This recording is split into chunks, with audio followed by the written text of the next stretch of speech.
Okay, so first impression, this is taking forever to actually get into the game. Just saying.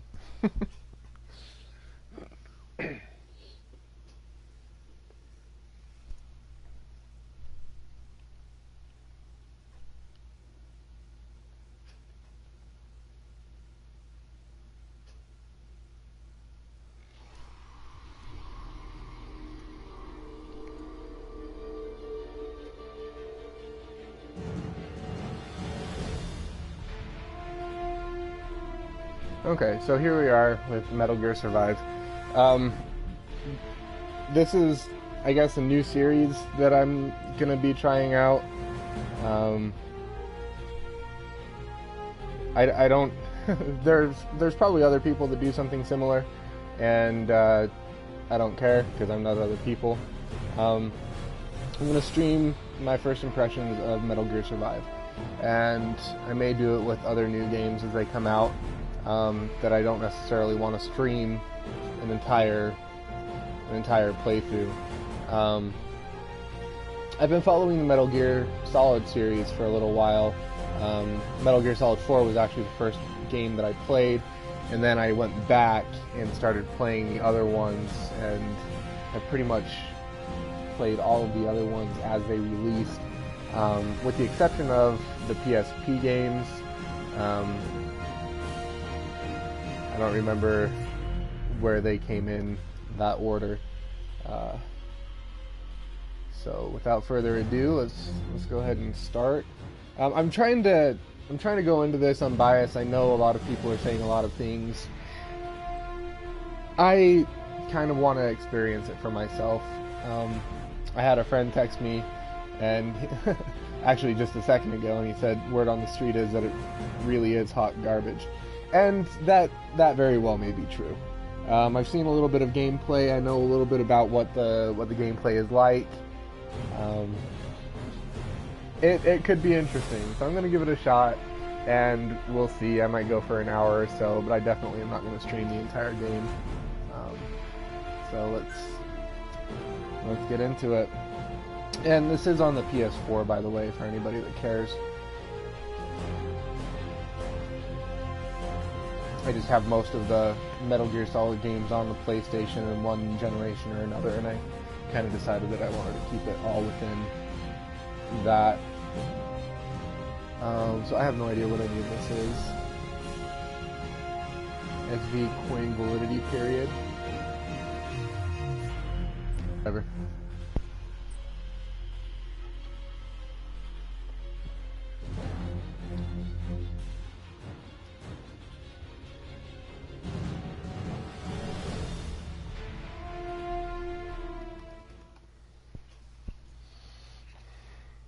I will say one thing about this. Hideo Kojima has a very, very loyal fan base, I must say that. The Amazon pre-order page for this game... Oh, hang on. Once there was an army led by the legendary mercenary Big Boss. So this is going over the events of Metal Gear Solid 5 Ground Zeroes. Basically, in Peace Walker, you make up a Military Sans Frontières. I probably butchered that, but you develop a mercenary group, basically, and you have a offshore base called the Mother Base, and in Metal Gear Solid 5 Ground Zeroes, at the end of that campaign, it blows up, and they're just kind of going over the backstory here. It's always nice when they do that, so you don't feel like you have to play the other ones.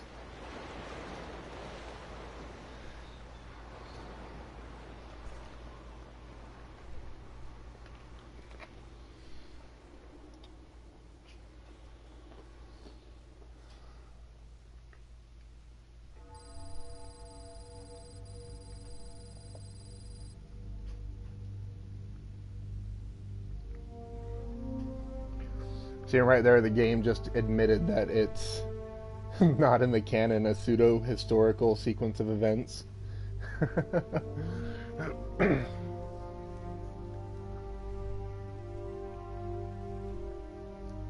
The game is essentially admitting that it is bullshit.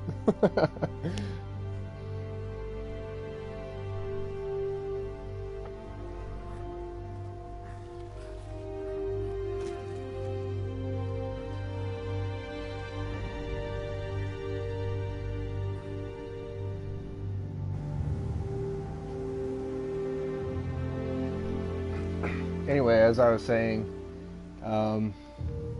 yeah, what if scenario, basically.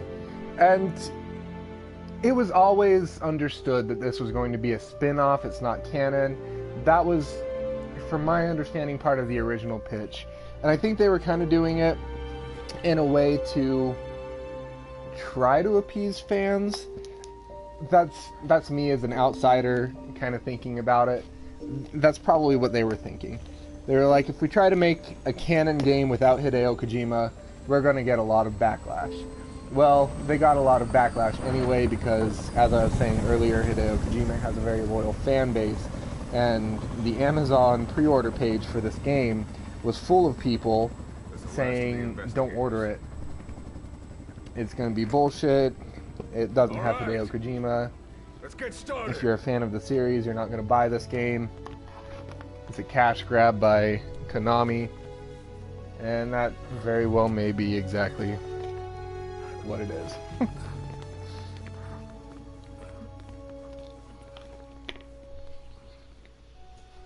One journey will end in purgatory, but let us pray that they who travel the depths of hell will this time reach paradise.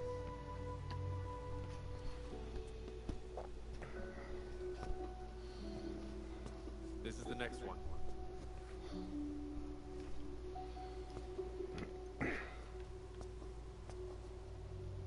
No, not this one. It looks like Morpheus from The Matrix.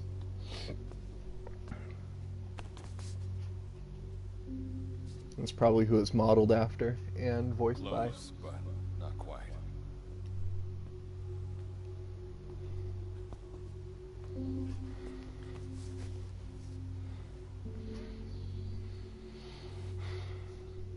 Well, sir.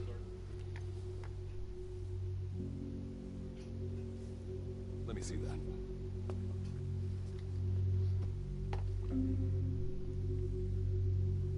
Select your player, character, gender. We're gonna be female, so I can stare at my butt the whole time. I usually do that. It's terrible, I know, but I usually go female when I can, so that I'm not staring at a dude's butt as I'm running around a game. It's it's just kind of what I've decided that I like to do. It makes me feel a little bit less. I don't know, it's not uncomfortable inherently to stare at a guy's butt, especially since he's computer generated, but I go with the females. I don't know what to call her though.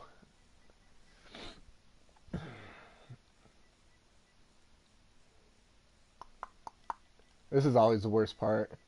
And it's kind of a classic meme at this point, where you have a guy that's gone through hours of character creation, and then it comes to the last stage where you name the character, and he's like, Let's see. Is there a fancy way to say not snake in, like, French or something?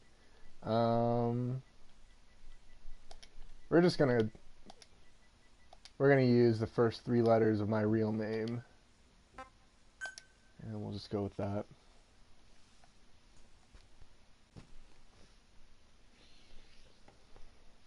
Now, something that I did hear about this game is that it's pretty cinematic, just like the rest of the Metal Gear series.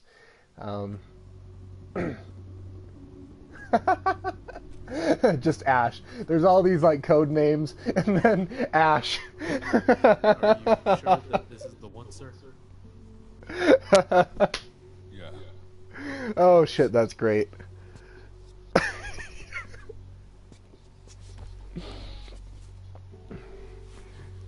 It's always a crappy thing about naming a character, I feel, is you never know what format to put it in to make it feel less awkward.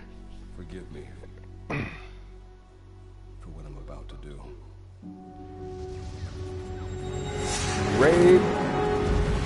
You okay? Get yourself together.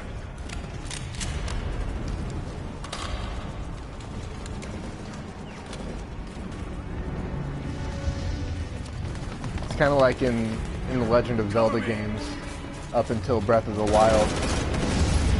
it always gives you the option to name your character. And, excuse me, it gives you the option of uppercase and lowercase letters. And so you use the uppercase and lowercase, but then you get into the actual game and everything is uppercase, including other people's names. And so when you get to your own name, it just looks out of place, and it's like Link, but capital L, lowercase I-N-K. Oh, see, and they're giving you the important stuff. This is from Metal Gear Solid 5, Ground Zeroes. So they're at least dropping you in with some backstory. Fortunately, I haven't played Ground Zero, so I kind of know where I'm coming from anyway, but again, with the spin-off game, it doesn't really matter.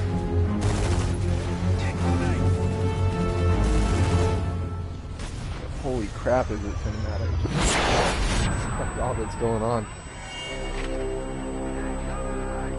Called the video gameplay and first impressions. Zero gameplay. Just sitting here, eating a pizza, watching the Metal Gear game.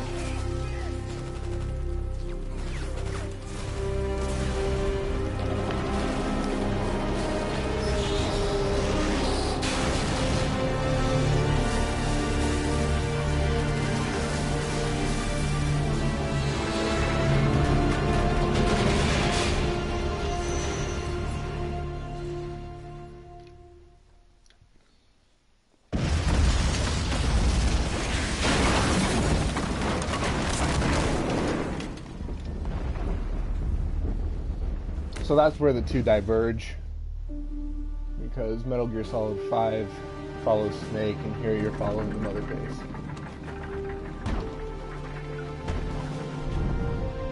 I'm more saying that just for me.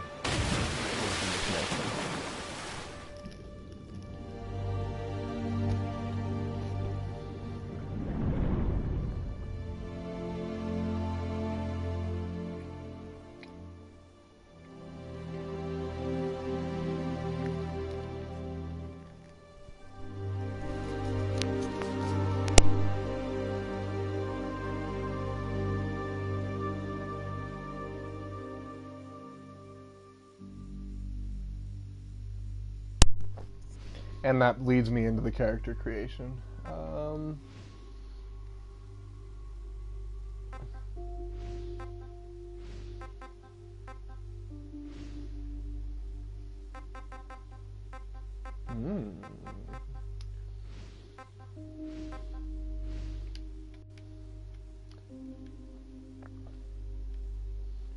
Is that the Death Eater skull? I didn't know Metal Gear Solid and Harry Potter would have a crossover.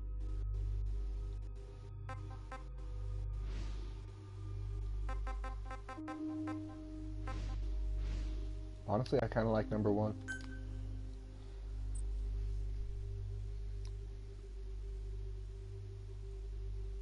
Ah, yes, this is because I pre-ordered. Most excellent. Change shape, color of hairstyle. Let's go with the hair. We're gonna keep her blonde. Definitely not bald.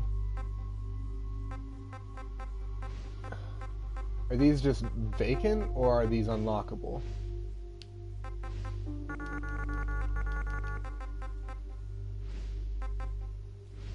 Seriously, I have 5 hairstyles to choose from. I'm sorry, but in no world would women be okay with choosing from 5 hairstyles. I married a hairstylist. I am qualified to make that observation. Again, we're going to go with number 1.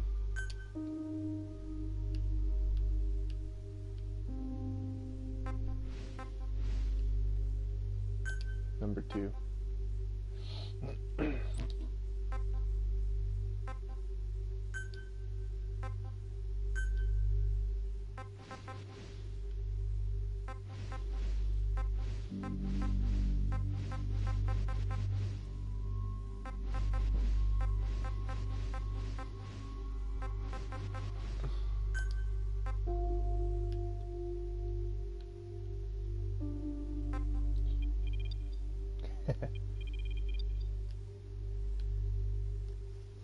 like that. They keep it kind of within the realm of this doesn't look awful. I know some games you can spread the eyes like way wide and it just looks terrible.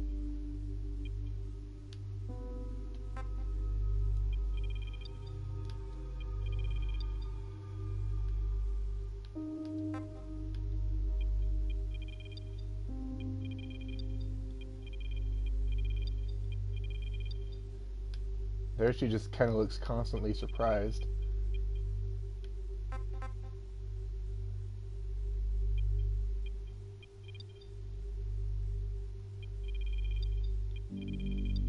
Oh, I see. That's very fine.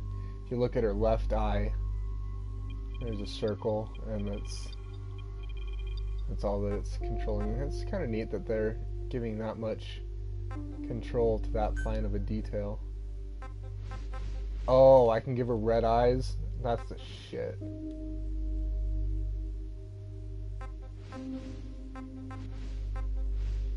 What? Okay, so it's right eye color. That's amazing. Should I go super creepy? Make one eye like white and cataract and then the other eye red?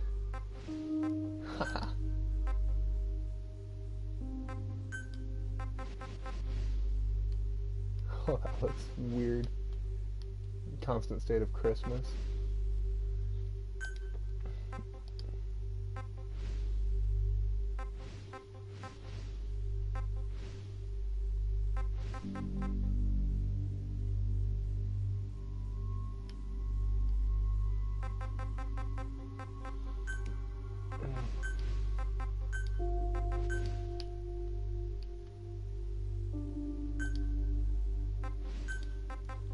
Number one again.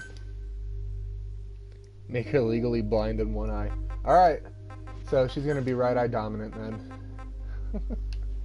Blue on one and cataract on the other.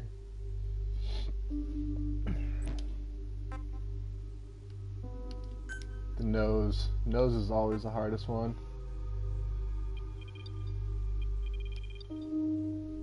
That's a very masculine nose.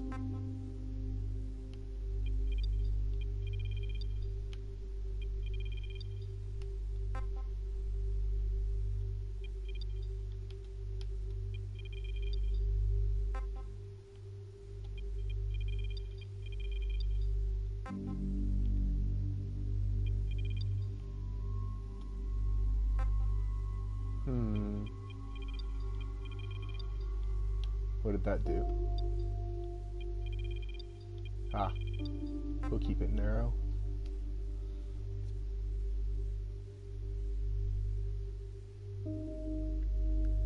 Oh yeah, making the whites veiny or bloodshot, that would be kind of crazy.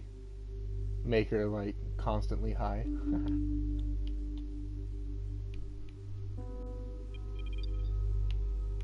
Give her a Michael Jackson nose. Go like that, nasal tip shape.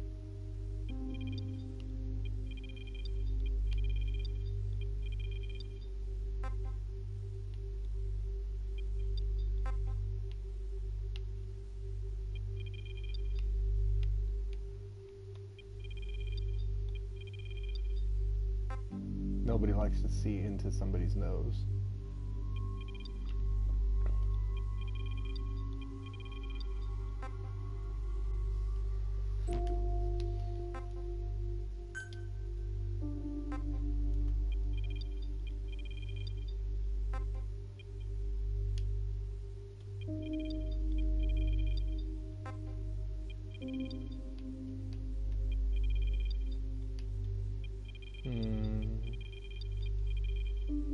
Right there.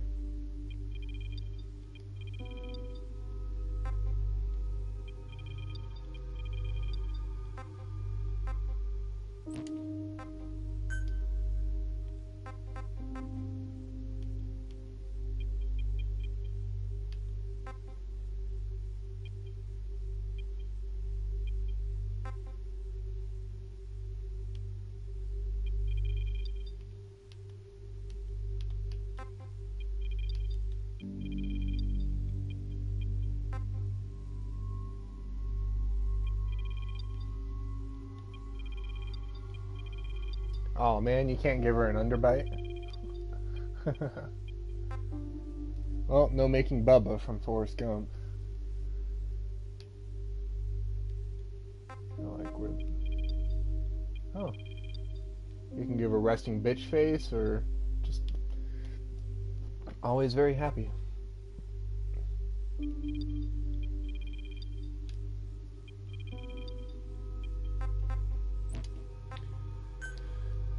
I kind of like her jaw where it is. Jaw crookedness. Oh. That's a detail I've never seen in any sort of a character creation. That's kind of cool.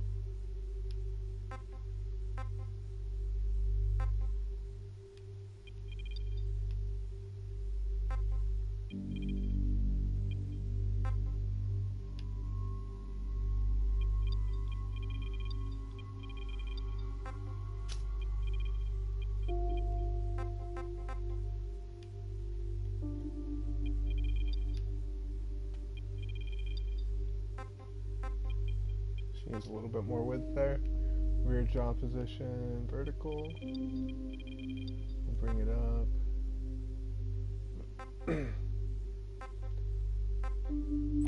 Alright. We're going to be done. Feature.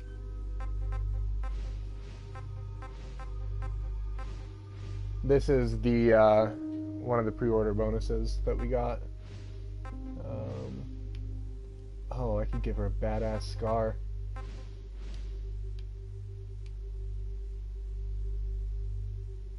You know what? Let's see.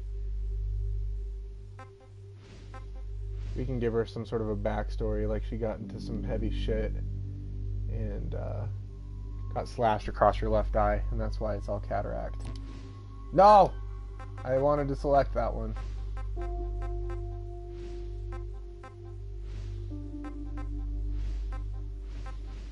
Where did that scar go? There it is.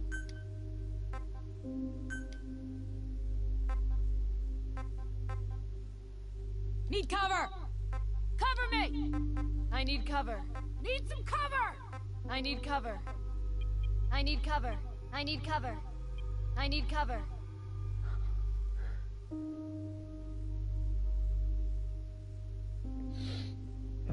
Understood. I can't do that. That's good enough.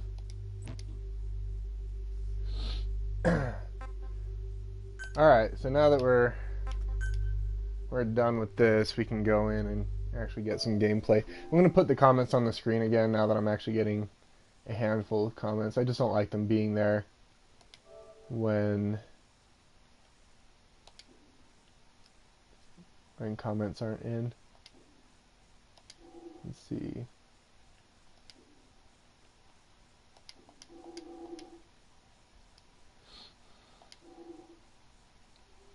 There we go.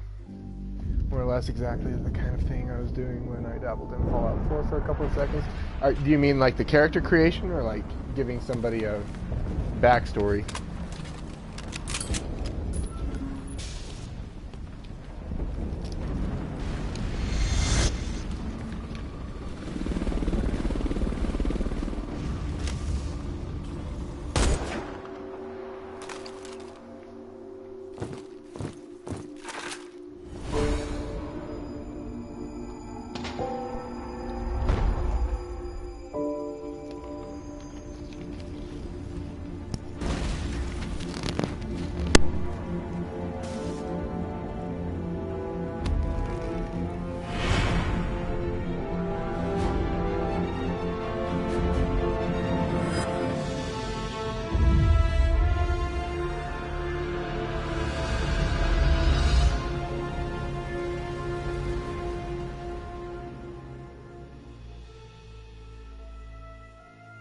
Key to everything.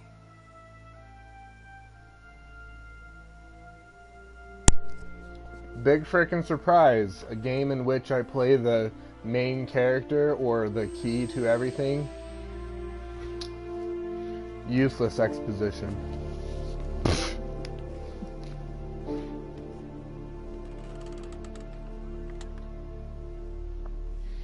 Yeah, I'd say the cinematics actually look pretty good, and that's always been something that they focus on in the Metal Gear series. Again, it's really hard to compare this to the other ones, and I don't want to too much, but that's always been the main focus. It's always been really in-depth Signal acquired. cinematics. Collecting the package.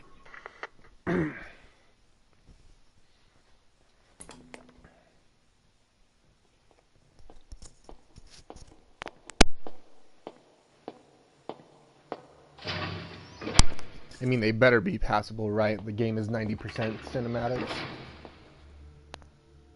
This is practically an obsession with you. Soon, you'll have faith in this one, too. This soldier is the traveler we've been waiting for. The one who will bear the punishment for our having strayed from the paths of righteousness. You do like your poetic turns of phrase, don't you? But I'm not in the mood for them. I'll get straight to the point. I read the report. This one's infected. Yes. Which is what put Ooh, the subject mystery into illness. animation. But it won't be long before that ends. And then a threat to mankind becomes reality. That won't be the case. Why not? I told you, this soldier is a traveler. A traveler who is going to enter the gates of hell for us. What a ridiculous... Are you serious? After how long it's been since we've heard from the Corps? With the energy we have left, we don't even know if anyone we send would make it through. And you want to risk the fate of the section on this? An infected? That is why this one is the perfect candidate. This soldier cannot live in our world anymore. To put it another way, no one is more qualified to carry out a mission on the other side. Am I wrong? There's one other advantage that no one else has. Look at the left arm. It's just an arm. That arm was lost 6 months ago when it was severed. What? And yet, it regenerated. A result of the infection-stimulating tissue growth. What the hell kind of a virus is that? Except this time, we're talking about human tissue. Evidence of remarkable adaptation against the infection. With the dead running rampant on the other side, this one is more than capable of responding to the threats there. 1943, Philadelphia. Teleportation. That experiment gave us our first glimpse of the future. Now this soldier can give us everything we've been after ever since. All we've done is continue to fail, including 6 months ago. We cannot take a chance on ideas with no basis in reality. There is a basis for this. Those who have descended to hell are able to see further than others, Gruen. Another one of your prophecies. Enough of that nonsense. My proposal will bring glory to the section and to you. You intend to use this one as a test subject in the future, don't you? But any result of those efforts would be trivial. If this mission succeeds, the rewards will be immeasurable. Think of the research and how it's stagnated. Better yet, this could lead directly to the power that unites the world. I'll get the section on board. After all, you acting on your own authority would be unforgivable. I'll give you instructions in due course. Until then, do not take matters into your own hands. So he's obviously Don't going to take matters my into own his own huh? hands. How blissfully unaware they are. The future is in my hands.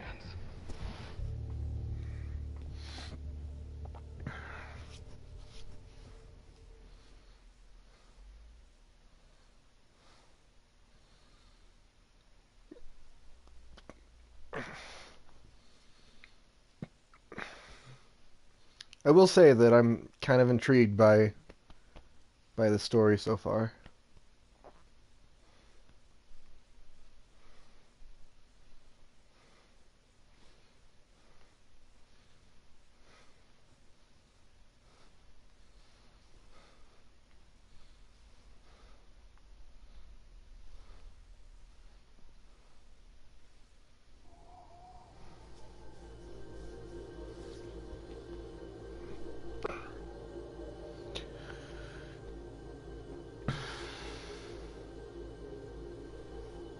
So I can regenerate a left arm, but I can't fix my left eye from like all that scarring.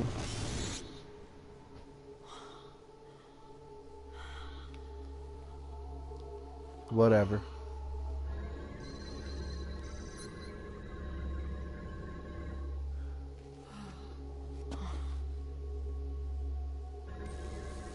I will say that like the original premise that I heard of was that during the explosion of the mother base, everybody that was like left behind on the base got sucked through this wormhole. So it's kind of interesting to see this other side of it. They probably tweaked the story a little bit to have these people that actually purposefully sent the people through the wormhole.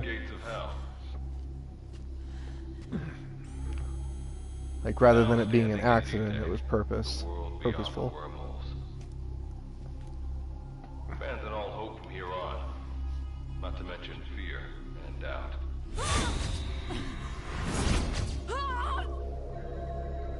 Your Beatrice is waiting up ahead. Better get going. As I mentioned in the briefing, first order of business is to head for base camp.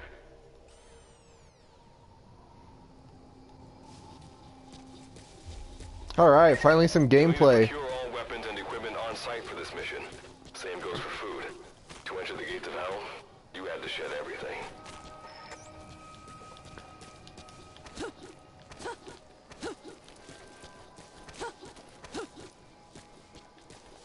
The obligatory push every button and see what it does. Status over comms via the wormhole. Oh, guess I never introduced myself. Call me Good Luck. Not a bad name for the pilot of this ship, huh? Your life is low. That's to be expected, though. You just came out of suspended animation. But if your life runs out, you'll just be another one of them. Keep an eye on it. Okay. Life and stamina are always displayed. Your life goes down when you take damage. If it reaches 0, it's game over. Your stamina goes down when you perform actions such as sprinting and crawling. If it reaches 0, your mobility decreases significantly. Oh gosh. All this tiny text. Your life will recover its upper limit to its upper limit if you remain still temporarily. Your stamina will recover if you...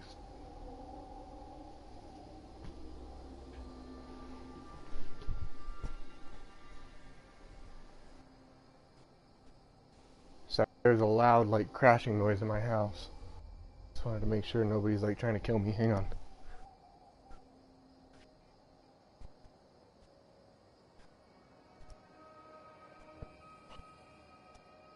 We're clear. Your stamina will recover if you stop performing stamina actions. Okay? Seems fair.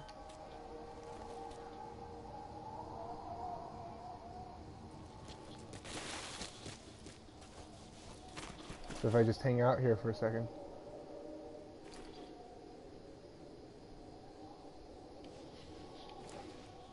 Well, hey, I was under the impression that my life would go up.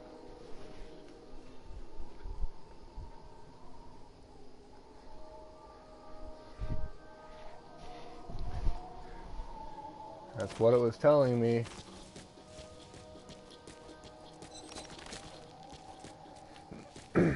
Okay, so in true Metal Gear Solid fashion, there is no jump button.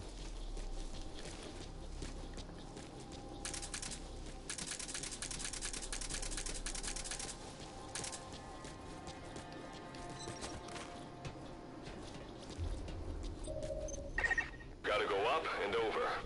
And watch your step. Base camp is still a ways ahead. You press X wherever action icons form movement. There are various types of movement actions. You can also hold X to automatically perform movement actions as needed while you move. Okay, so if I can just hold X and it automatically does the action. Uh-oh.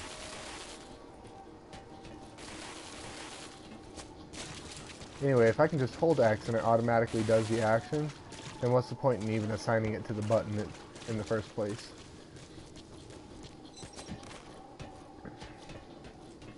See, like right now, I'm just holding X, and she's doing everything automatically. I'm absolutely awful at it, because I didn't adjust where the camera was, but... like, seriously, I don't think that's a button that needs to be a button.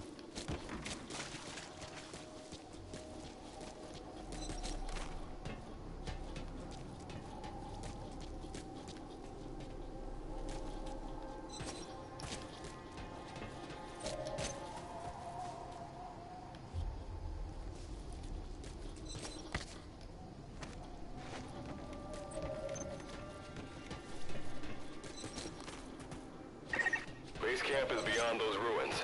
Now go. Your journey's just getting started.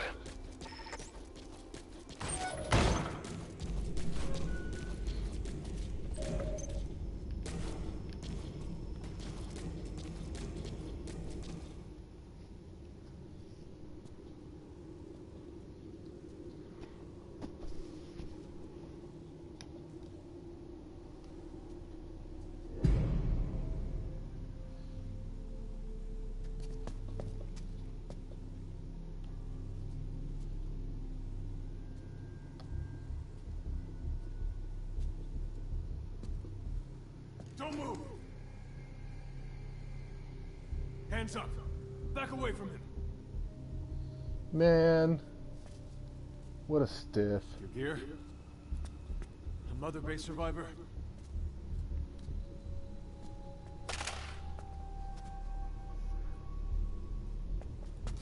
Hey, you okay?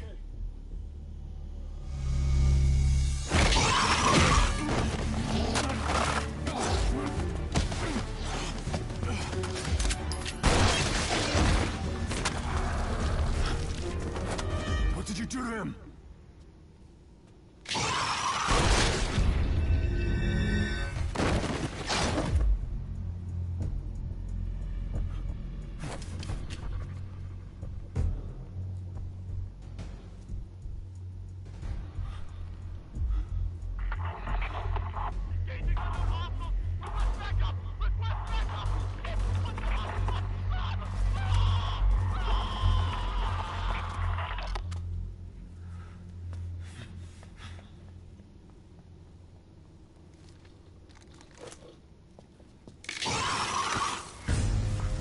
What the shit, dude? This is nuts.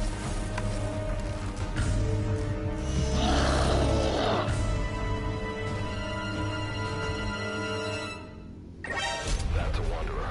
Resident of Vitae. Use the weapon you picked up to eliminate it. That fire will probably attract other wanderers. Better move quick.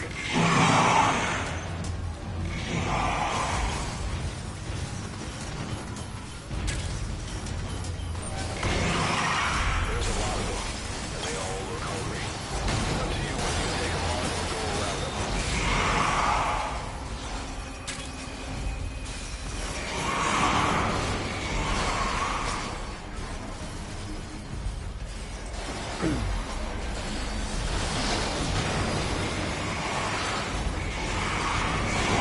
Oh, surviving these things is fairly easy.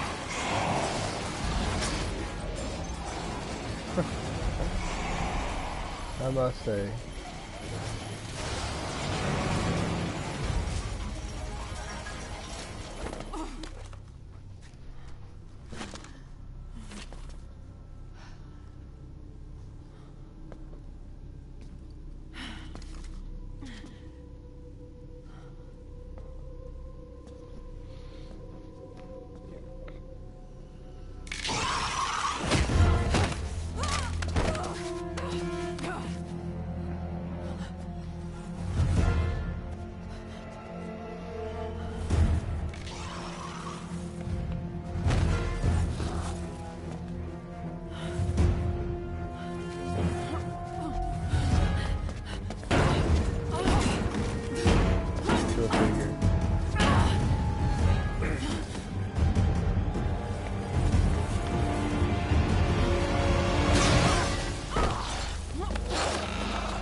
that luck of yours rubs off on me. I just had to shoot my brothers.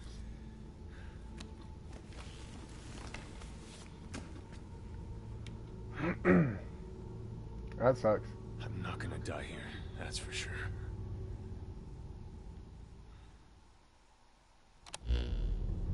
I've got a long list of questions for you. What are those things? Where are we? What happened to my unit? Tell me. Bro, I don't know. I just got here.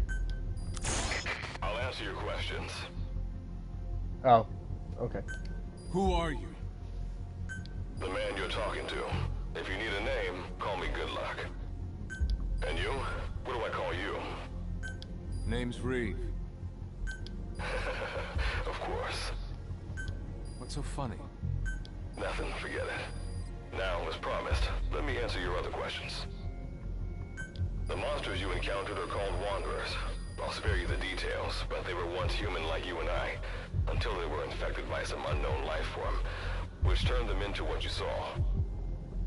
But I want the details. And you were in a world destroyed by Wanderers. Welcome to D-Day. It exists in a dimension separate from your own. You're not using the word dimension properly. Unknown life form? Separate dimension? What kind of shit are you trying to pull? This is no joke. Whether you believe me or not, look around you. Clearly you realize the predicament you're in. Which brings me to this. I want to give you an opportunity. Work with us. Do that, and I'll make sure you have a ticket out of there. We're your only lifeline. Surely you're not gonna turn that down. When this is over, I'm gonna send you to hell myself. I like that answer. Now, as before, head through those ruins to base camp. How you go about that is up to you and the captain. Captain?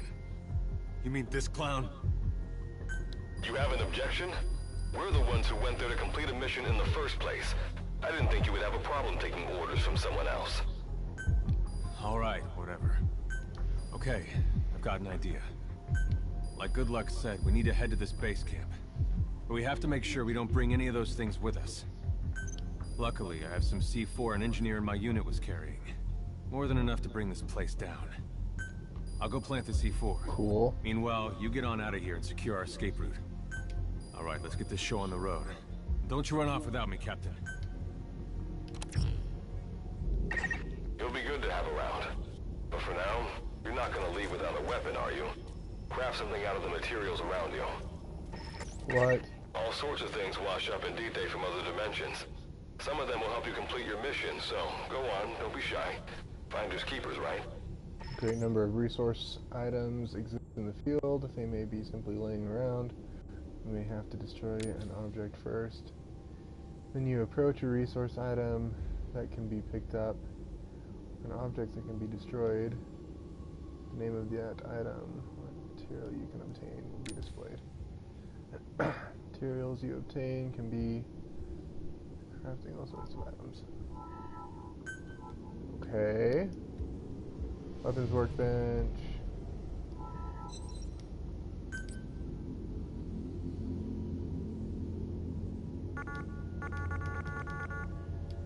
What?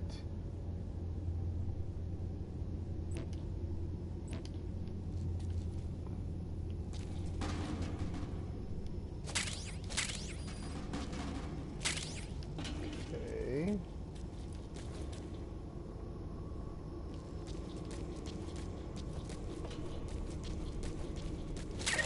You've got what you need. Now go ahead and craft the weapon.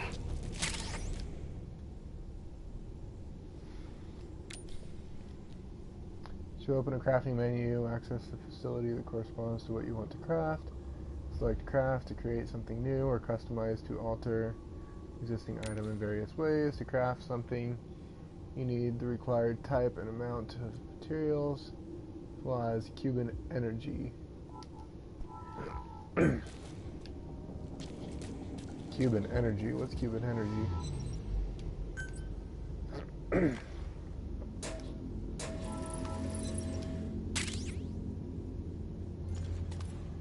Yay, got a trophy.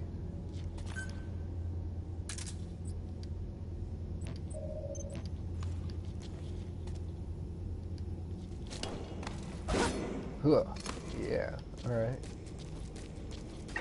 Simple barricade shouldn't be that hard to destroy. Try out that weapon crafted.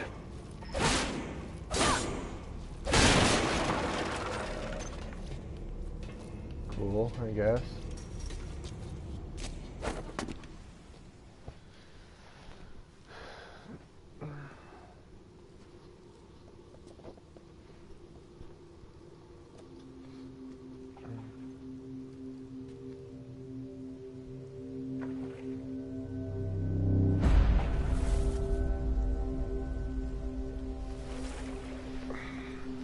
Come on, let me kill the thing. Let me kill the thing.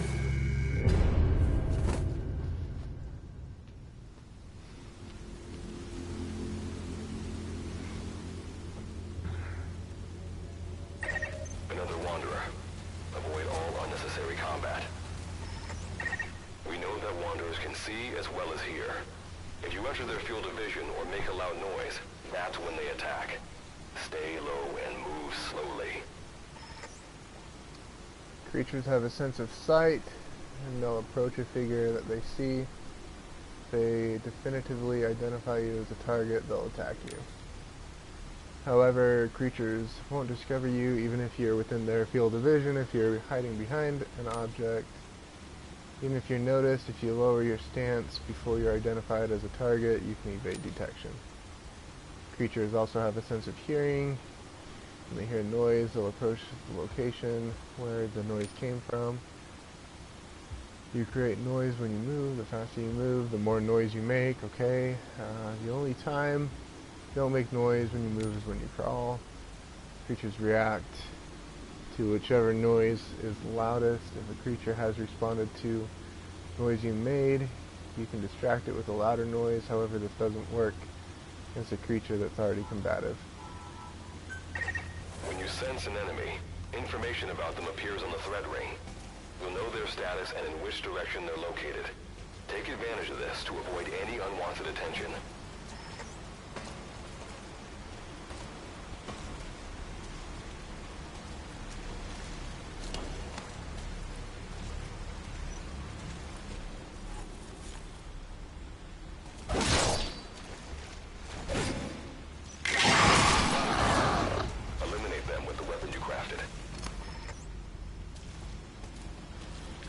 I always wonder when I'm playing a game like this, like if I were actually that person, what would explain all of this HUD stuff?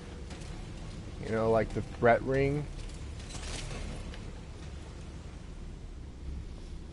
Because if you put yourself into the game, this guy, this human, is telling her about this threat ring. And I just imagine, like, what if I was there? Would that ring that's right there right now actually be there?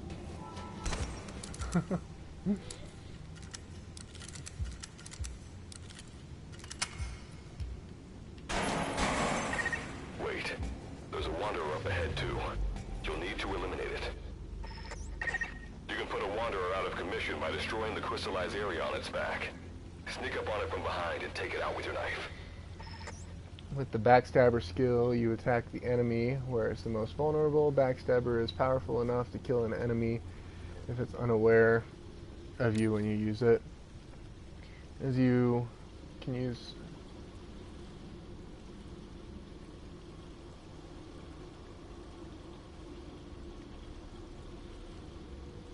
stupid fourth wall. I like the ones where, like, you have cybernetic implants or something, and that's what the HUD is. Care for integrity of the fourth wall. No, that's fairly accurate. In Metal Gear Solid 4, you have like this eye patch thing, and you can use that to identify targets, and it uses your night vision goggles, or it uses a night vision mode so you can see in the dark. So I kind of like things like that where you have something that would explain the HUD, but it's always something that I think about but I don't really complain about, if that makes sense. Anyway, as you can use Backstabber to eliminate an enemy before it becomes combative, It allows you to take down enemies without alerting others. Use it well. You can quietly wipe out an entire group of enemies one by one.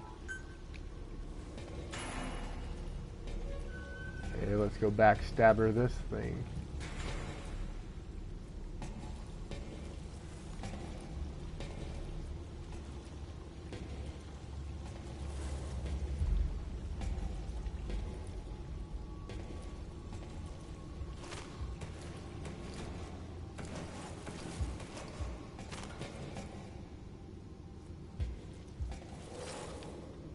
Oh shoot, I thought I saw something over to my left.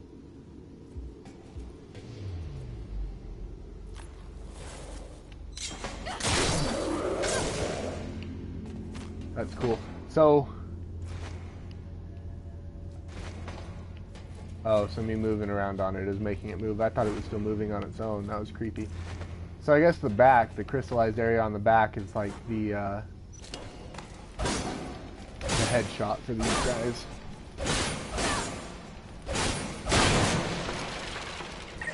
That did the trick. Keep moving. Wait, I can pick up wood, huh?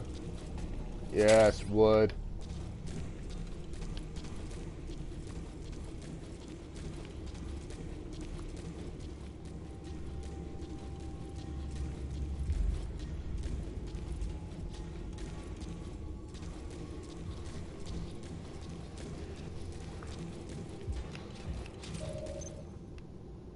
There is a game theory, going back to the HUD thing, there is a game theory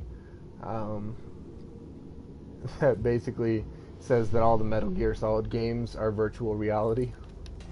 And I guess that could be the explanation of the HUD stuff. See that ladder? Climb it. Base camp is just ahead. You've been saying that for like a mile.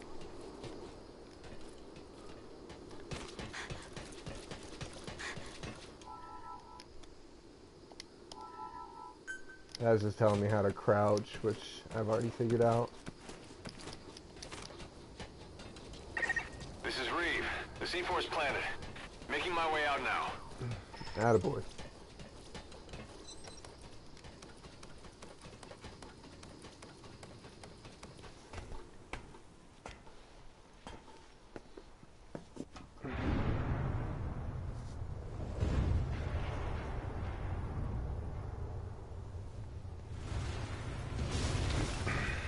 Run, Forrest, run.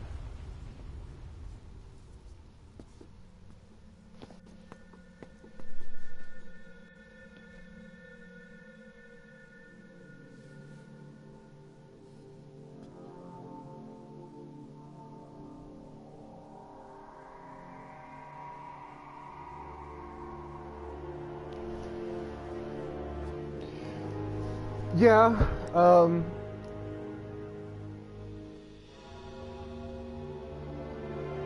and that's not something that hasn't been said before either. I'm still kind of looking forward to something that sets it apart from other survival games. And I think a lot of that will come from like the inventory management. Like I'm the leader of a base, and so I have to establish and fortify a base, and there's like farming stuff that you can do there, which is something that I think exists in other survival games.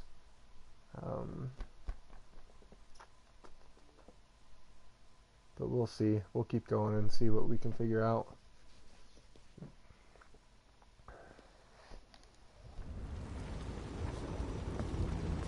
However, keep in mind that so far, like 45 minutes of this stream has been cinematics for characters.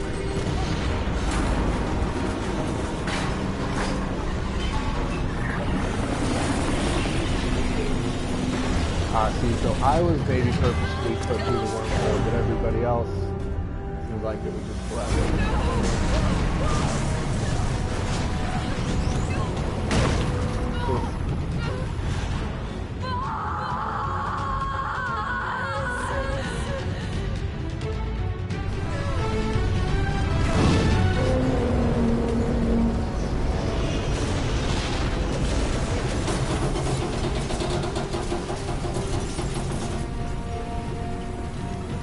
And the only other thing that really could set this apart, I feel, is the tie-in to the franchise and the series.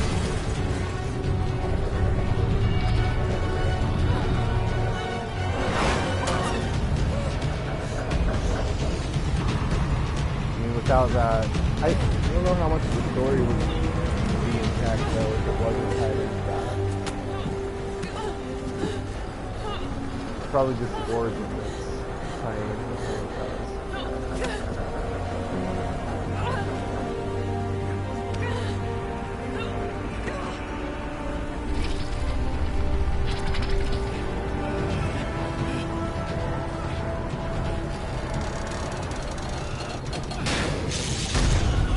Holy crap.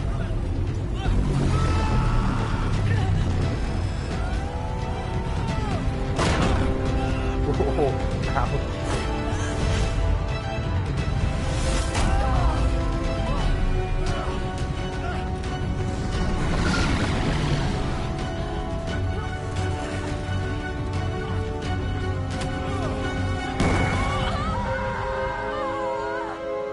A box. A box is what got him.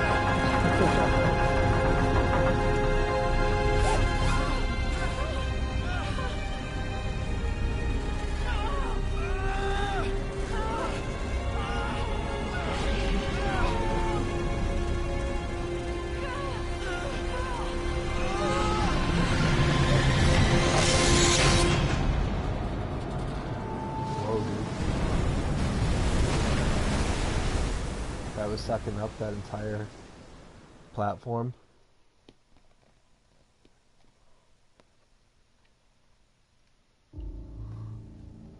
All right.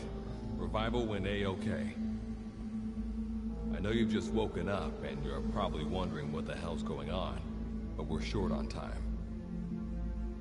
I'll give you the gist of things while we wait for the wormhole digger to finish starting up. Okay. So, basically, I'm going to be sending you to another dimension. Yeah, I'm sure you have plenty of questions, but I haven't got time to answer them. Just listen to me. Take a look at this photo. Oh, man. 1968. South Vietnam. It was The taken order into of town events from are the kind of north by confusing a at this journalist point. accompanying American forces. He took it right before he was killed. Killed by the thing in this photo. And that thing used to be human. Don't believe me?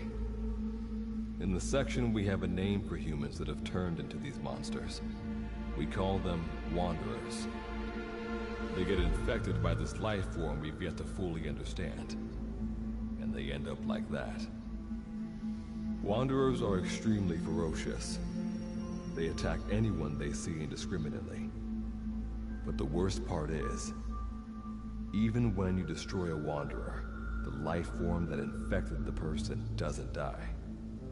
If we don't do something about them, before we know it, there will be enough of them to destroy the human race. Fortunately for us, back then they appeared in a part of Vietnam where American forces were fighting. That meant we were able to send in a team, in amongst our boys, to wipe them out fast. We got every last one of them. We made the operation look like one of the massacres that occurred throughout the country. Of course, there's a reason this section was able to detect their presence. We've known about this life form for decades now, and about the world it comes from. While it looks a lot like ours, it's populated by Wanderers. It's like a vision of hell. We at Wardenclyffe section first observed a wormhole to this other world about 30 years ago. We've studied them ever since. The reason being, we can extract energy from Wanderers. We call it Kuban energy. We're talking about a massive energy source. One that could very well shift the balance of power in the world. As you know, 6 months ago, an enormous wormhole appeared over Mother Base when XOF attacked you. That event enabled us to obtain the coordinates of their world. So for the first time since our research began, we sent out a manned expedition team, the Charon Corps. But we lost all contact with the Corps a while back. Our assumption is they're all dead. You'll have 2 mission objectives. First, recover the research data the Charon Corps left behind and gather Kuban energy. Second, rescue any Corps survivors you come across. I'm aware that ideally we'd be sending a team that's fully equipped for this kind of mission. But there's no time for that. Not with the Hound of Hell after us. Plus, with the energy we have at the moment, the wormhole will only be able to transport 1 person. You'd rather sit this one out? Sorry, but you don't get a choice. The reason being, you're already infected with that life form I was telling you about. And if you don't want to turn into one of those things, you better do what I tell you. The Charon Corps' research data should include information on a way to prevent a person from turning into a wanderer. Looks like the digger's ready. When you arrive on the other side, start by heading for the base camp that the Corps used. I'll be issuing all instructions by radio. Guess I'll see you in hell. Good luck, Captain. Okay. I guess that kind of tied it together a little bit. I kind of know what's going on. In true Metal Gear Solid fashion, though, it's tying the events of the game into a very real historical event. And that's true for, like I said, the entire series. There's games that mention the Kennedy assassination and use that as a key plot point, Metal Gear Solid 3 specifically. So it's kind of nice to see that still kind of played into this one. They're tying it into the Vietnam War. So that's interesting.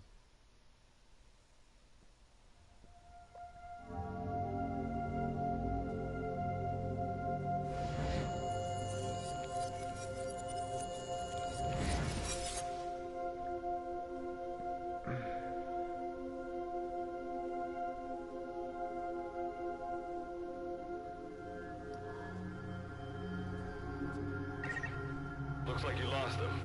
That's base camp you can see from there. Make your way to its location.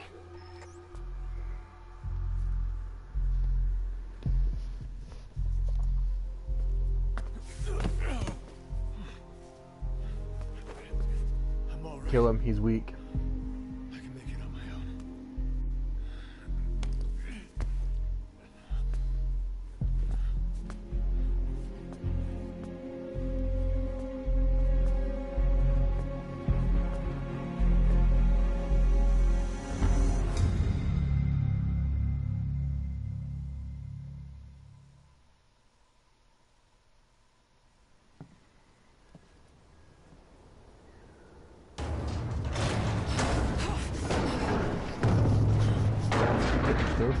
Awesome.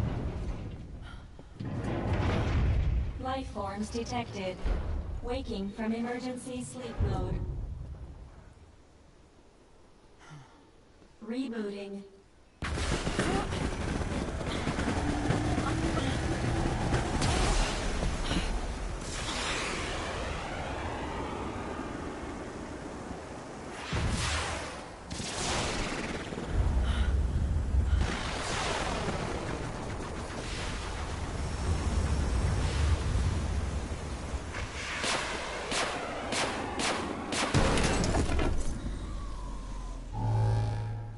Standalone Operational Support Program, Virgil AT-9, reboot complete.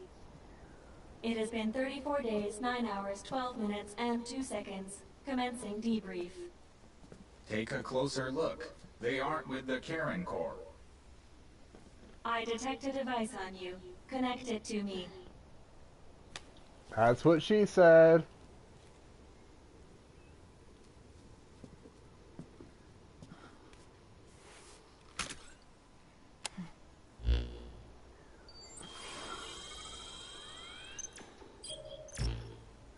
Line of communications with section authenticated. Personal data acquired. Welcome aboard Karen's boat, Captain. Why don't I begin by introducing myself? I am Standalone Operational Support Program, Virgil AT9. It's nice to meet you. Monsters, now talking machine. No need to be surprised. She was originally the Charon Core support AI. They were scheduled to rendezvous there.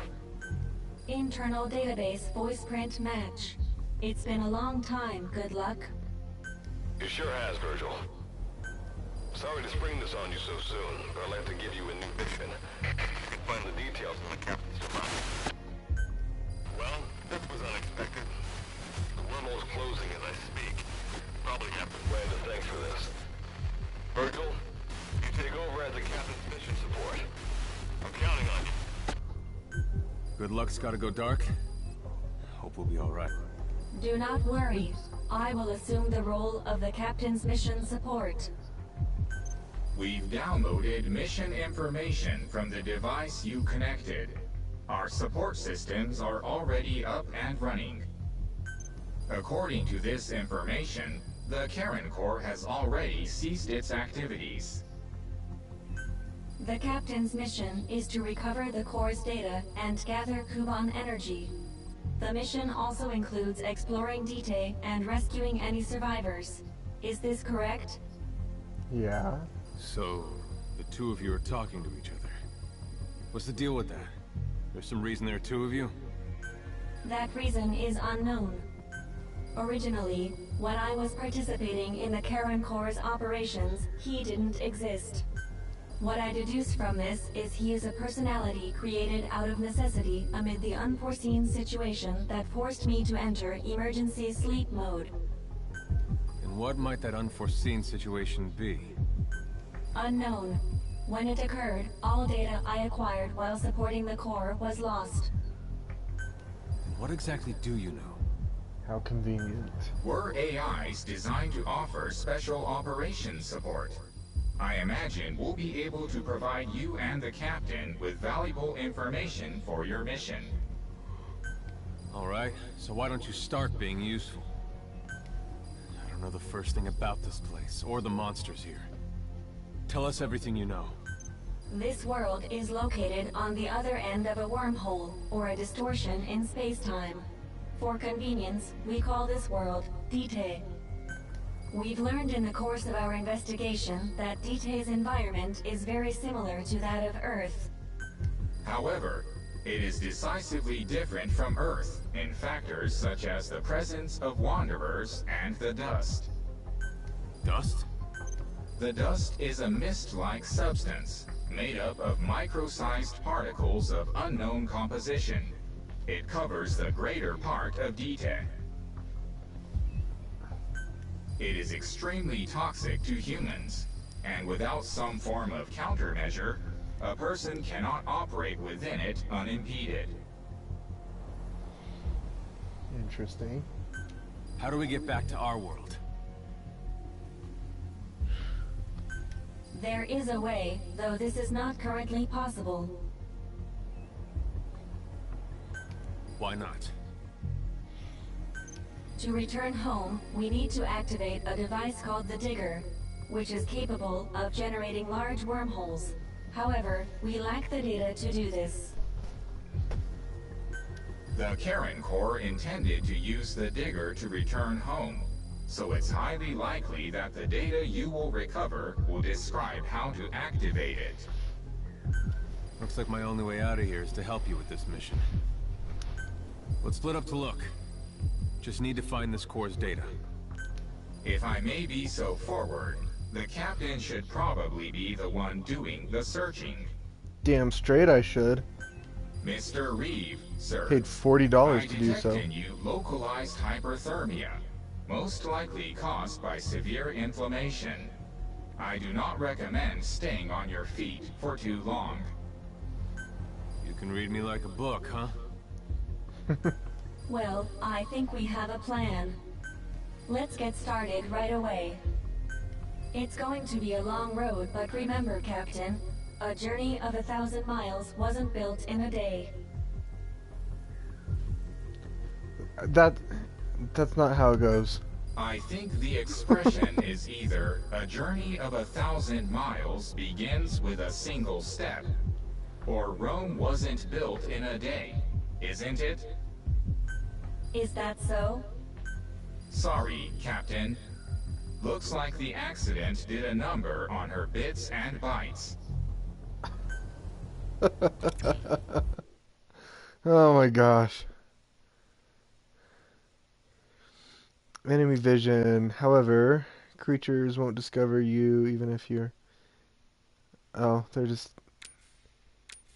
giving hints I've already seen. That's obnoxious.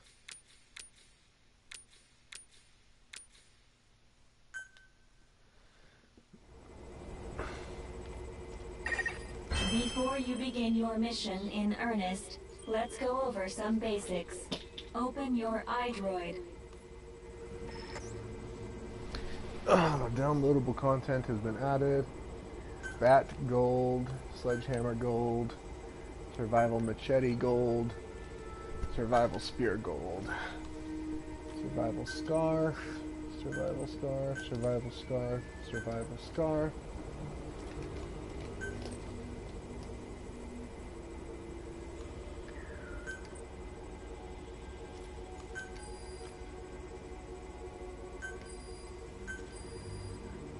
A whole lot of DLC.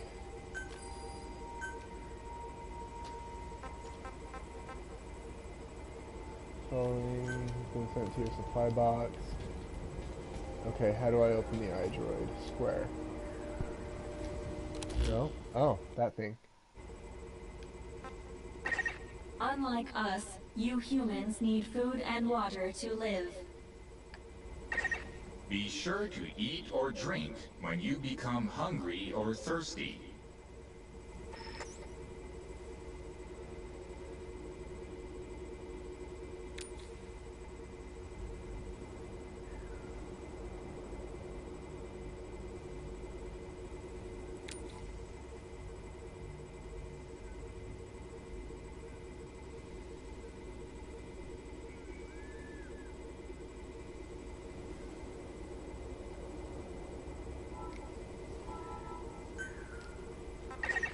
Speaking of which, let's find you something to eat. Open your iDroid's map screen.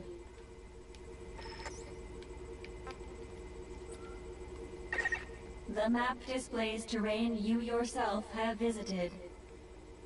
As we've lost the data the core collected, you'll have to map unexplored terrain yourself.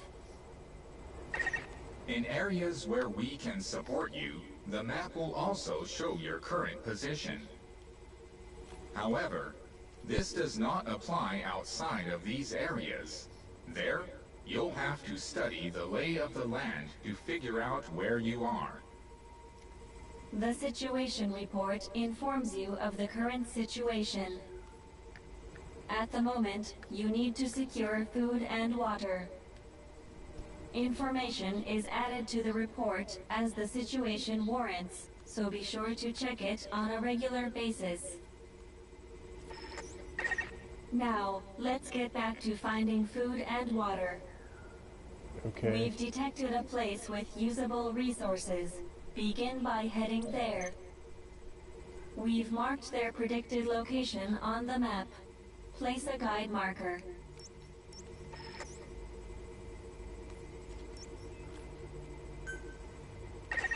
You've placed a guide marker. Just like this, you can set your destination to wherever you like.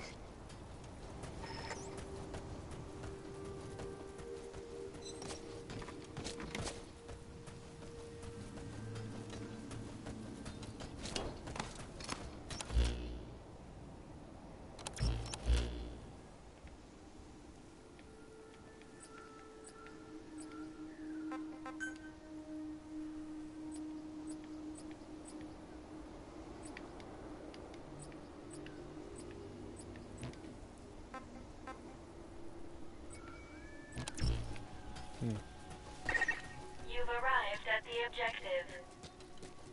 Now hunt an animal to obtain food. Come here, let me kill you.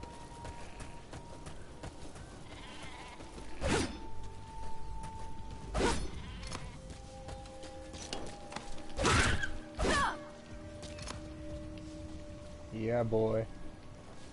Okay, what do I do with it now?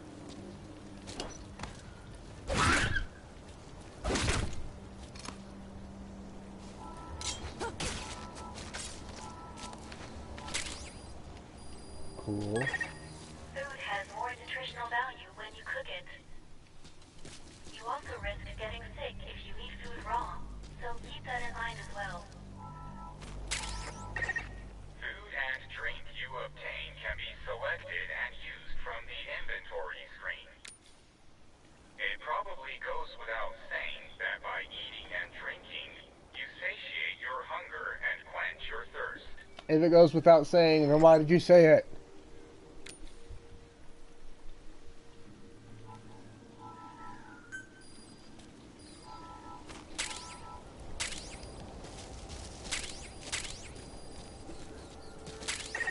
All right, you've secured food and drink for the time being. Return to base camp for now.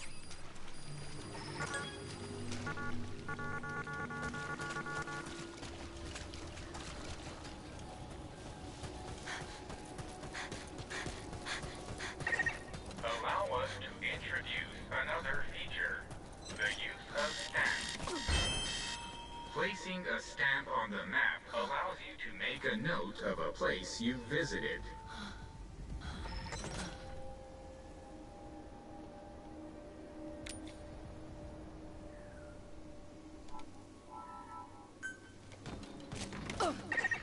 This completes your first mission. When you return to base camp, we'll automatically send to the storehouse any resources you've obtained. Resources stored appear as a report. And don't worry, I've detected a new memory board. Think with me to update your iDroid's data. Shut up, I want to eat.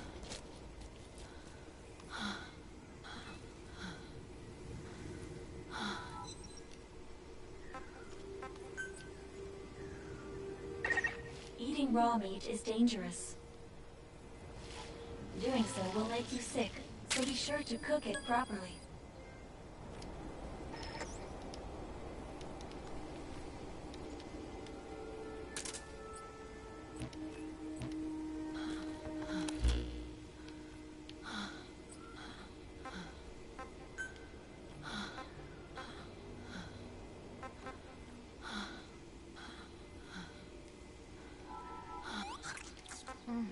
Yum, yum, yum.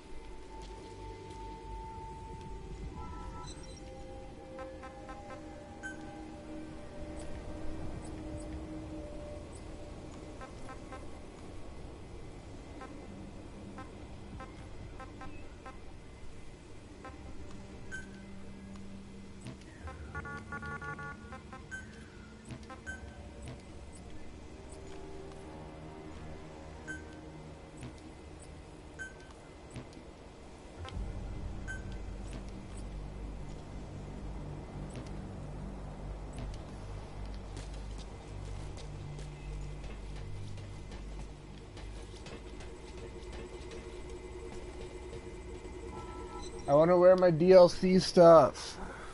Ugh.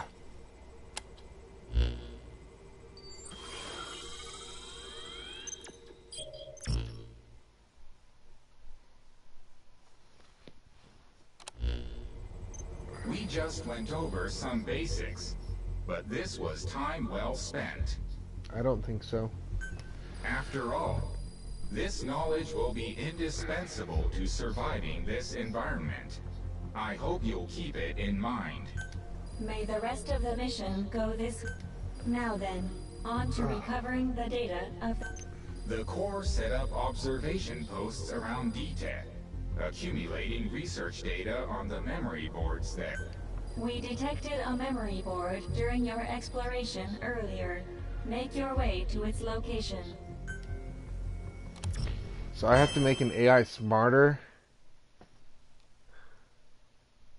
Ugh. Captain, during your exploration earlier, we detected a memory board left behind by the Karen Corps. However, at the same time, we also detect a large number of wanderers in that area. It's highly likely that when you go to retrieve the board, you're going to have to fight for it. You should craft units that will aid you in taking on multiple enemies.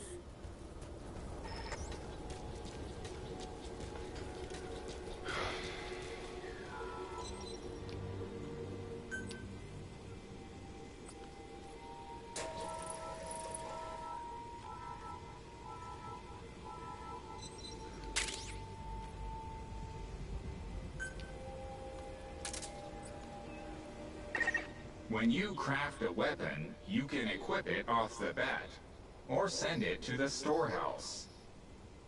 Okay, Also, but where's the storehouse? when you access the storehouse, you can change equipment such as your weapons and units. Accessing the storehouse allows you to do things such as crafted weapons. But how do I access the storehouse? Alright then, go and retrieve the memory board. No, I've where's marked the its storehouse? predicted location on the map. Check it on your iDroid.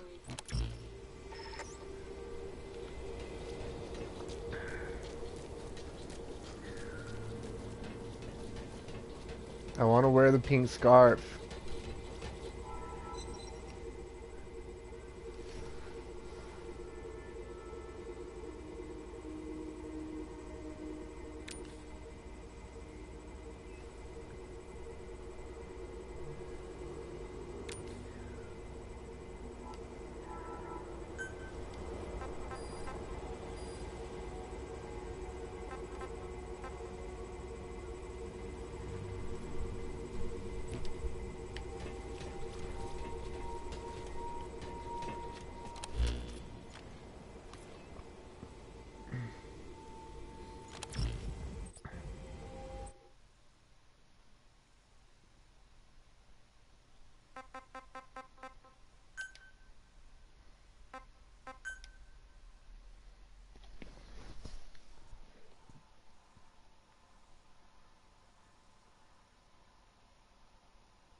What?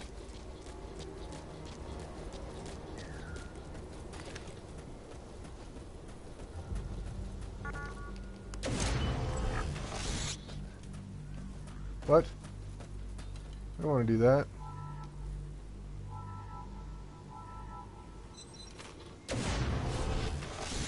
What the heck?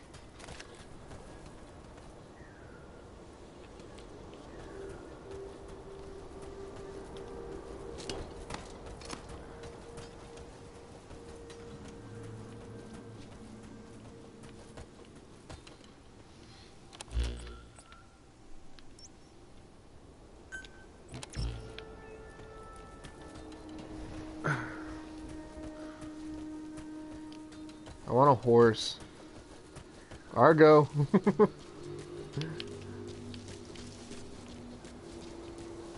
Oh yeah, I can sprint.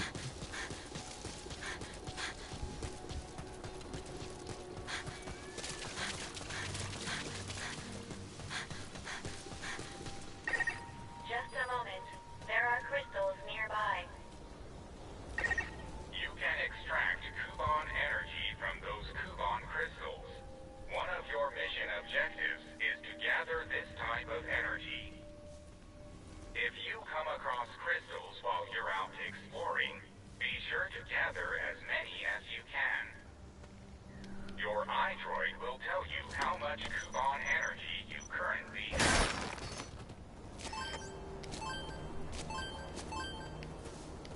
Interesting. I detect a memory board nearby. Nearly there. When facing off against a horde of wanderers, utilize defense units you have crafted, such as fences, to attack from a protected position and maintain the upper hand. It's possible to use wormholes to summon units to your location as well.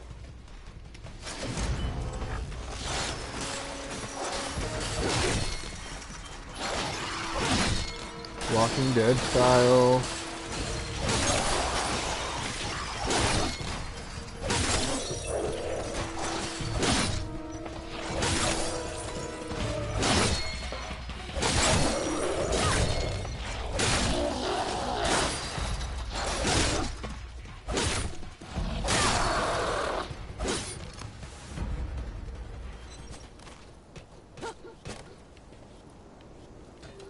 Well, that was kind of fun.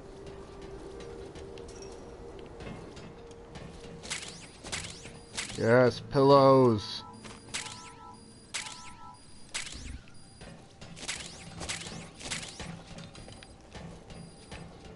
Grab all the things.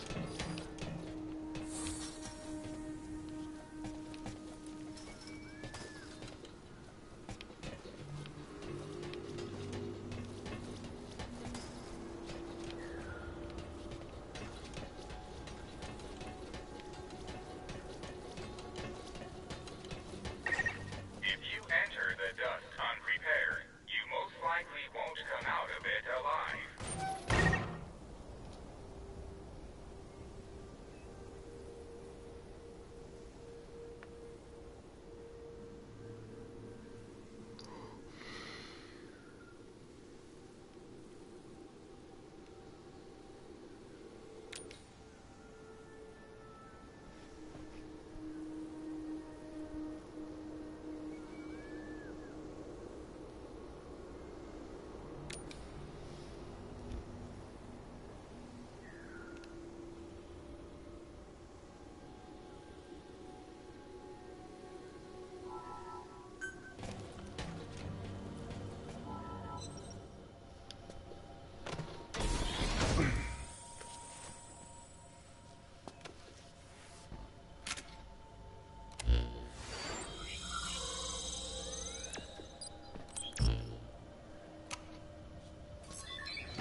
Data acquired from memory board.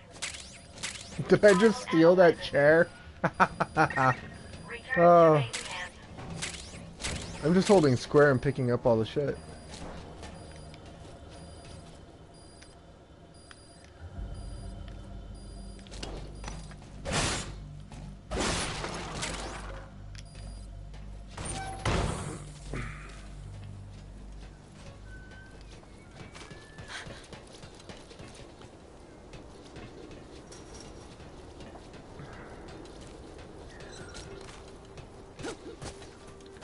Okay. Well, that was entertaining. Pay attention to your stamina. You should rest before you're out of gas. I'm already out of gas.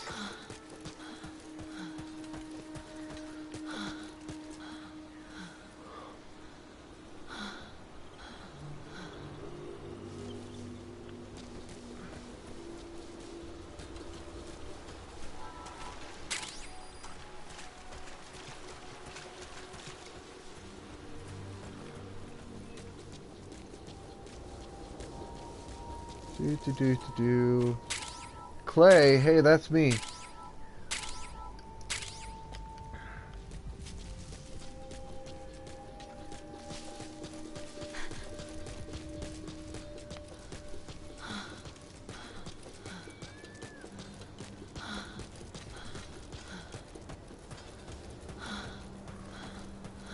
Man, this game really punishes you for sprinting.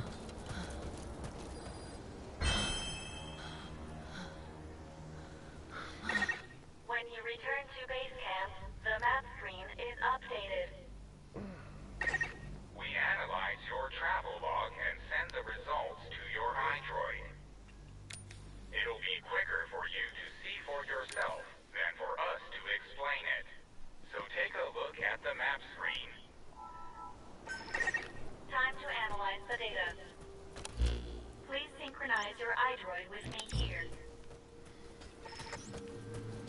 The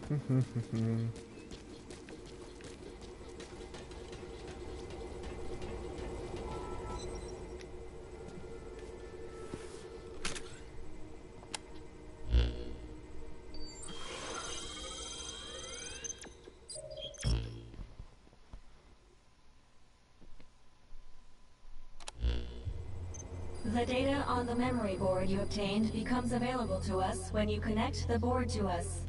Let's go ahead and take a look at the data on it. Analysis complete. The board contains research data on Dite, primarily on Wanderers and Kuban energy, as well as operational records. You can examine the details on your device. So that's part one of the captain's mission in the bag. No. The data that was recovered is only part of the entire record. To recover all of the data, further expeditions will be required. But on these expeditions, please be ever more careful. This world may be home to threats even greater than those we are aware of. For a machine, you're pretty damn vague. Did you learn anything from this data you got?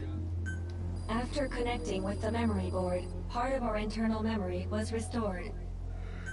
According to this data, the Karen Core was more than equipped to handle the Wanderers. And how'd the unit get wiped out? Unknown. The data we recovered didn't shed any light on this. With more data, our memory may be fully restored. Continue your searches. We must find out what happened to the core.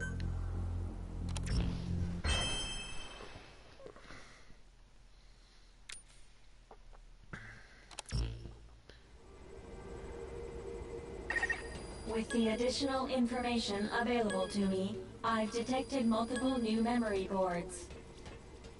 The details are available in the situation report. Captain, there is something I have to tell you. Memory data successfully restored. New equipment can be developed. Craft the wormhole collector. This is needed to carry out the remainder of your mission.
You didn't miss anything major. I went and got a memory board and connected it, but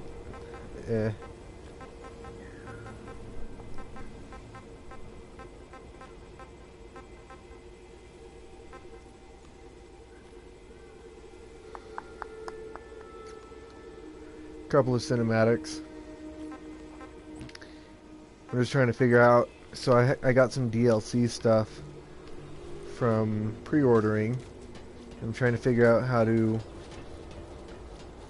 to put it on. Repulsatory.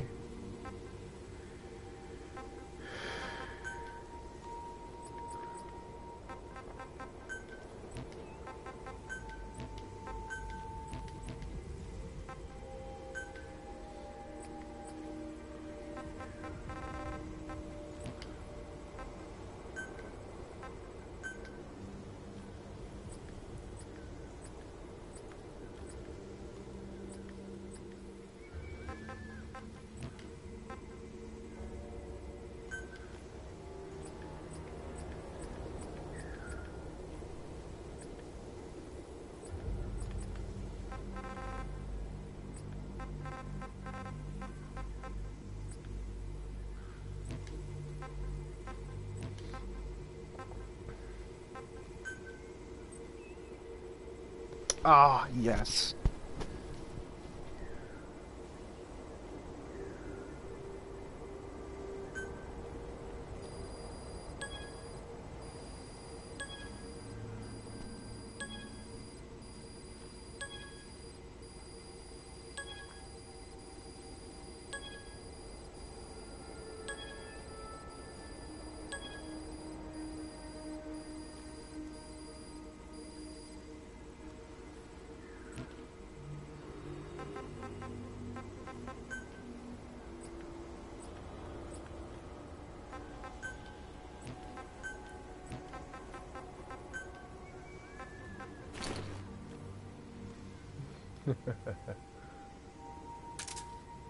It just puts it on the left eye.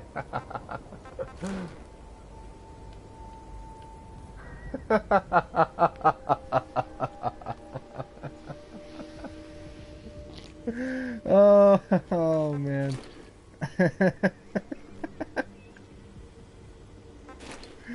Oh, so I've got a blind left eye and an eye patch on the right eye. I don't think that's gonna do very very much good. No, take it off. No. How do I unequip? Oh no. Take it off, take it off, take it off.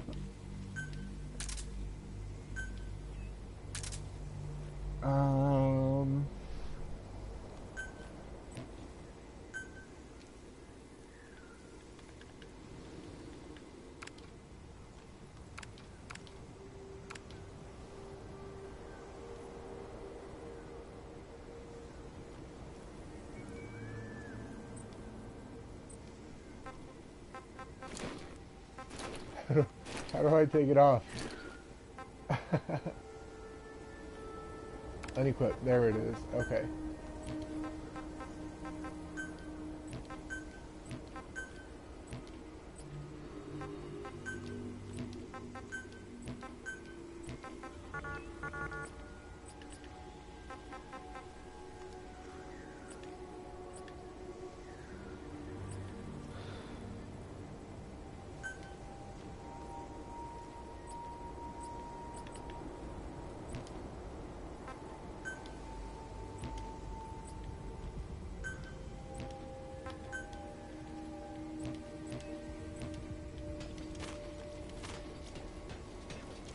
So I think I have to make... Let's see, I have to make the scarf. Cotton fabric. Ugh.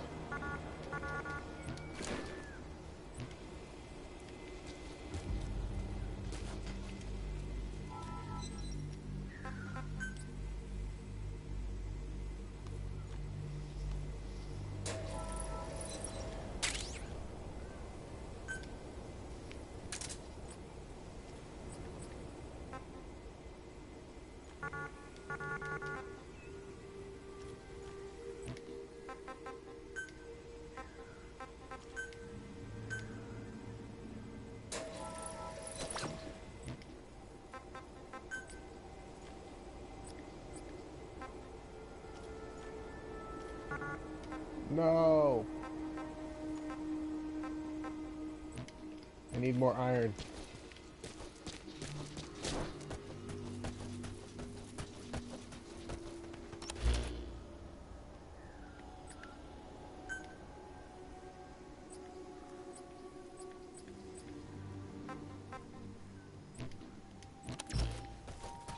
I also need food. I'm dying. Why am I dying so fast? Oh my gosh, stop. No, what's going on?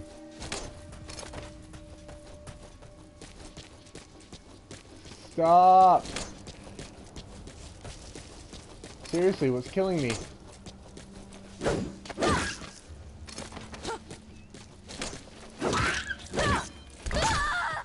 What?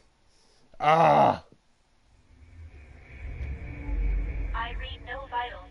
Please respond. Please respond. To think it ends in such a way. How unfortunate. I was trying to kill that sheep so that I could eat it. And not die. What was killing me? I don't even know. That was ridiculous.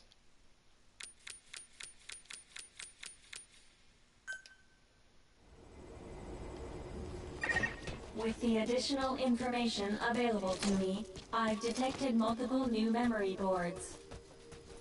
The details are available in the situation report. Wait a minute. I need to go that way.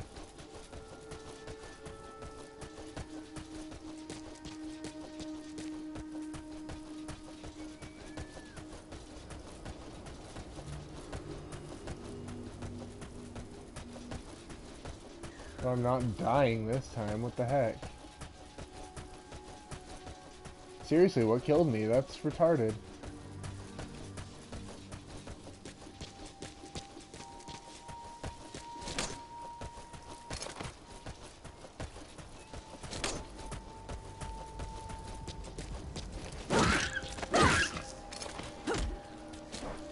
I'm gonna kick it to death.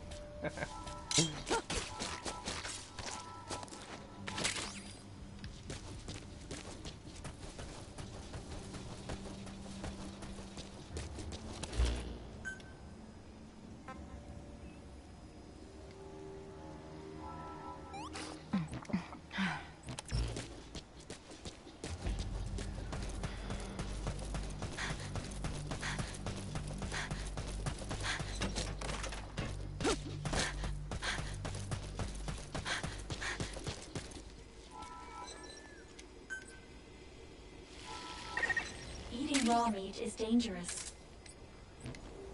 Doing so will make you sick, so be sure to cook it properly.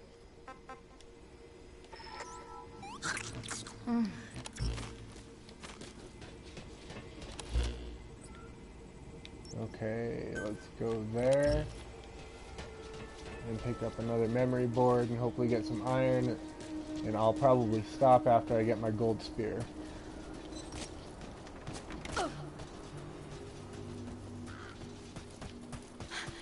Wait, where's my marker? There it is. That way.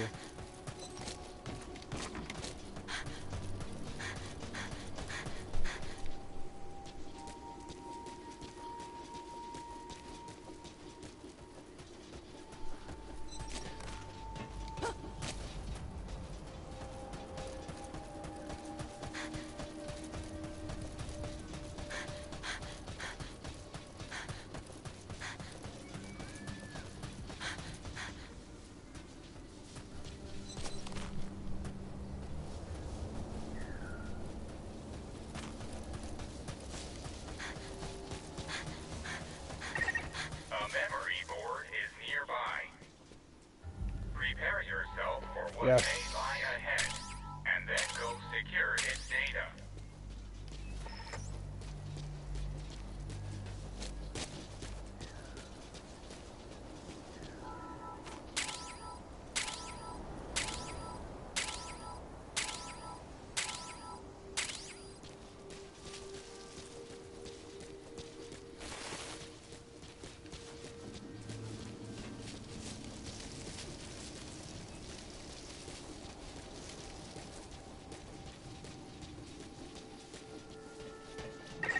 Access the memory board and secure its data.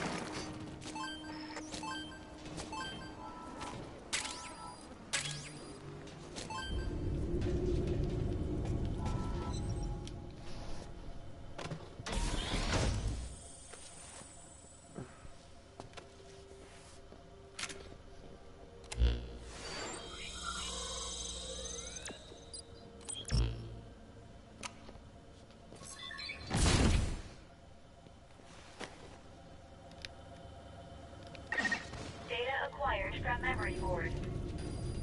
I will analyze it. Return to base camp. Uh-oh. What the shit?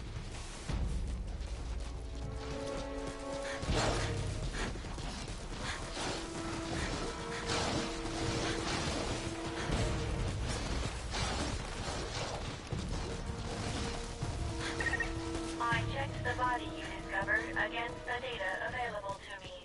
The deceased was a member of the Karen Corps. His name was Joel Martin. Cause of death appears to be blood loss from gunshot wounds.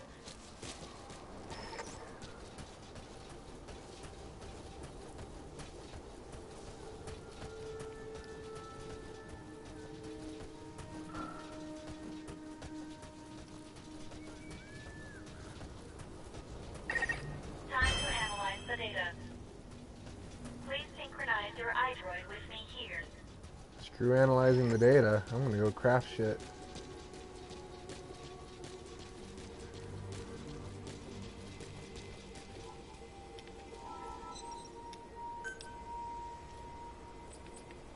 Golden spear. Alright.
With this memory board data, another phase of my memory restoration is complete. You can now craft an air tank.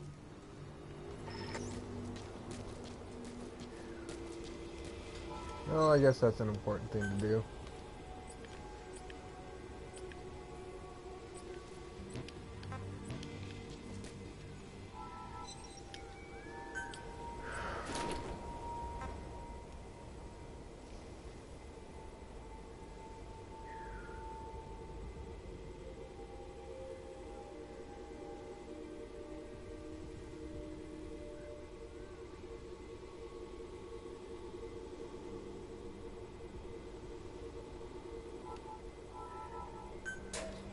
Huh.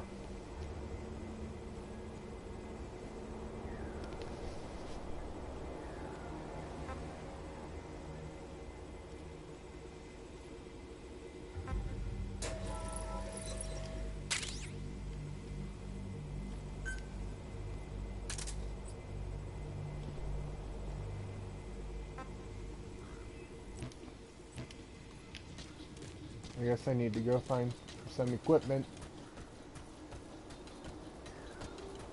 I think I need like a cotton thing and a stainless steel. Right, because I want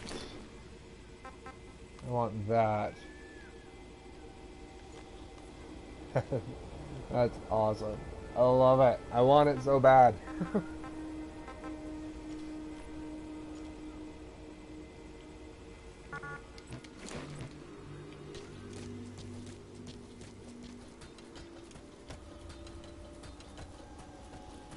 I just don't know where to get cotton fabric.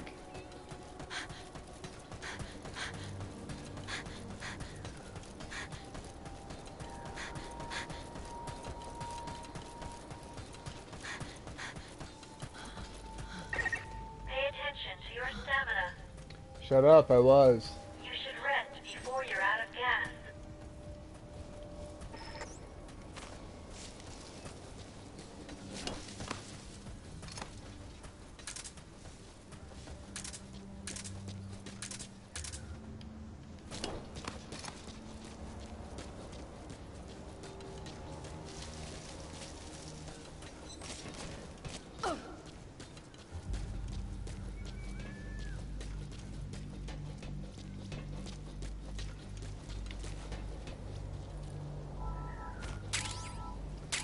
Okay, a bunch of springs and screws. That's great. what I'm looking for. Seriously, they have this big, huge platform thing, and I can't go inside of it and explore? How does that make sense?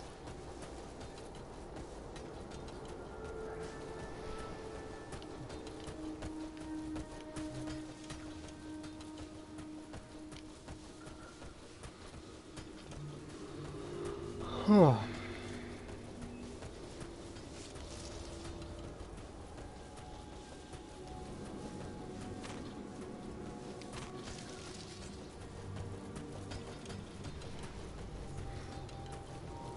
Alright, whatever.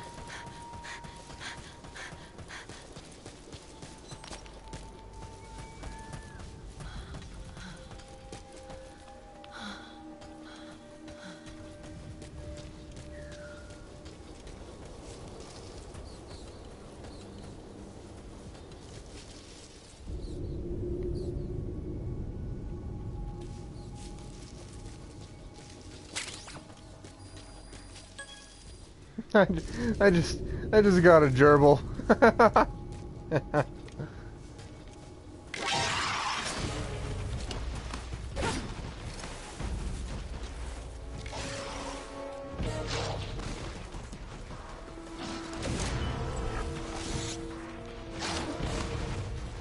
Hey, here's the rule. You stay on that side of the fence, and I will stab you with my golden spear.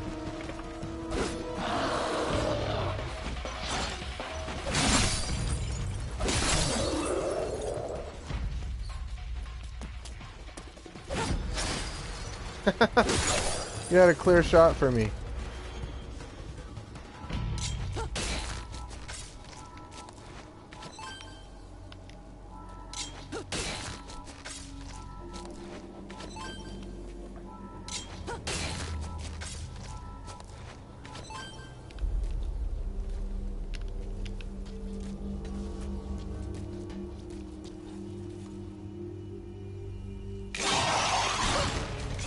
Oh, jeez. Your life has dropped. You should secure your immediate surroundings. Your life is dangerously low. However you do it, please heal yourself quickly. I'm trying to get away. Oh, well, screw it. I read no vitals. Please respond. Please respond. Alright, well, I'm going to call it quits. Overall, I actually don't hate it. It's kind of a neat concept. I do like the crafting. I like games that allow you to customize it, and you get your own experience unique from other people's. I'm not always the biggest fan of open world, but if it's done right, I do kind of enjoy it.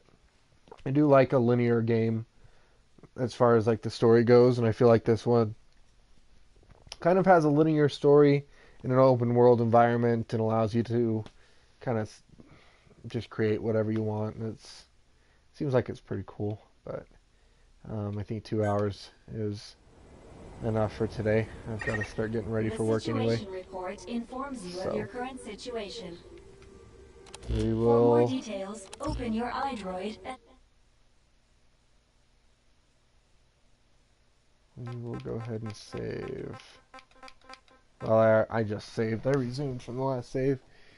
Anything, it just seems kind of factory standard. Yeah, a little bit, but I haven't gotten too much into it. It is kind of unique in that they're not just zombie creatures. You can harvest the crystal energy from them, which is an interesting twist. I mean, the creature isn't anything new, and I think as you progress through the game, you get different enemies in the world. But we'll see. Like I said, I probably won't stream this game again. It's not one that is terribly easy to stream. I just kind of wanted to put on my first impressions, and hopefully it wasn't overly boring. But